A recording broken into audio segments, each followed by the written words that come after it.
उधर आरव के जाने के बाद रागिनी सोच में पड़ गई। उसके कानों में बार बार आरव के लफ्ज गूंजने लगे। अपनी माँ की आखिरी निशानी, उनकी शादी की चुन्नी अपने हाथ में लेकर और आंसू लिए हुए रागिनी के मन में हजारों ख्याल चल रहे थे। आखिर कोई लड़की इस तरह से शादी कैसे कर सकती है? दुनिया की हर लड़की के अपनी शादी को लेकर कितने सपने होते हैं, लेकिन फिर अगले ही पल उसकी आंखों के सामने उसकी अपनी लाचारी आ गई।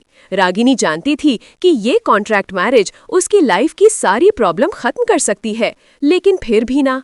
बार की नौकरी छोड़ने के बाद रागिनी लगातार नौकरी की तलाश में थी। कहीं और नौकरी ना मिलने के कारण उसने मजबूरी में बार में जाना शुरू किया था। पिछले कई दिनों से वो रोज न्यूज़पेपर में आने वाले जॉब्स के ऐड देखकर एक ऑफिस से दूसरे ऑफिस के चक्कर काट रही थी। रोजाना की तरह आज भी रागिनी न्यूज़पेपर में दिए हुए ऐड को देखकर नौकरी की तलाश में मेवाड़ इंडस्ट्रीज पहुंच गई। जी, यहाँ पर ऑफिस क्लर्क की वैकेंसी है क्या? वो मैंने न्यूज़पेपर में देखा था। रागिनी ने बड़ी उम्मीद के साथ ऑफिस के रिसेप्शनिस्ट की तरफ देखते हुए सवाल किया। रिसेप्शनिस्ट ने पहले तो रागिनी को ऊपर से लेकर नीचे तक घूरा। उसने गाढ़े गुलाबी रंग के सूट के साथ सफेद रंग का दुपट्टा अपने कंधे पर रखा हुआ था, माथे पर लाल बिंदी और आंखों में हल्का काजल। उसके इस तरह से घूर कर देखने से रागिनी भी असहज हो उठी। वो अपने कपड़ों को ठीक करने लगी। तुम्हें नौकरी चाहिए? यहाँ रिसेप्शनिस्ट ने व्यंग्यात्मक लहजे में कहा। जी, रागिनी उसके व्यंग्य को समझ नहीं पाई और खुश होकर सिर हिलाने लगी। हा हा हा हा। अचानक से वहां पर किसी के जोर से हंसने की आवाज गूंज उठी।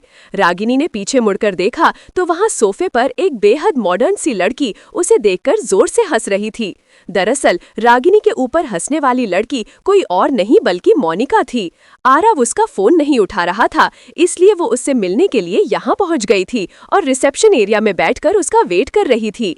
चेहरा देखा है अपना? गवार कहेगी। सिक्योरिटी, बाहर निकालो इसे। ना जाने कहां कहां से लोग चले आते हैं, रिसेप्शनिस्ट ने गुस्से से चिल्लाते हुए कहा। अभी सिक्योरिटी गार्ड ने रागिनी को बाहर निकालने के लिए अपना हाथ आगे बढ़ाया ही था कि अचानक से वहां किसी की आवाज गूंज उठी। ये आवाज उन सभी के लिए जानी पहचानी थी। आवाज सुनते ही रिसेप्शनिस्ट और गार्ड डर के मारे सकपका गए। कुछ ही पल में आरव वहां पहुंचकर रागिनी के सामने खड़ा हो गया। रागिनी आरव को देखकर दंग रह गई। उसे तनिक भी खबर नहीं थी कि आज वो नौकरी की तलाश में आरव के ऑफिस पहुंच जाएगी। आरव को देखते ही सिक्योरिटी गार्ड रागिनी से 2 फीट की दूरी पर जाकर खड़ा हो गया। आरव ने गुस्से से भरी लाल आंखों से रिसेप्शनिस्ट को देखा और तभी उसकी नजर वहां पर बैठी मोनिका पर भी पड़ गई। मोनिका को देखकर आरव के दिमाग में ना जाने क्या आया कि उसने आगे बढ़कर रागिनी का हाथ पकड़ा और फिर उसे लेकर अपने ऑफिस की तरफ बढ़ने लगा। आगे की कहानी सुनने के लिए हमारे चैनल को सब्सक्राइब करें। Thank you.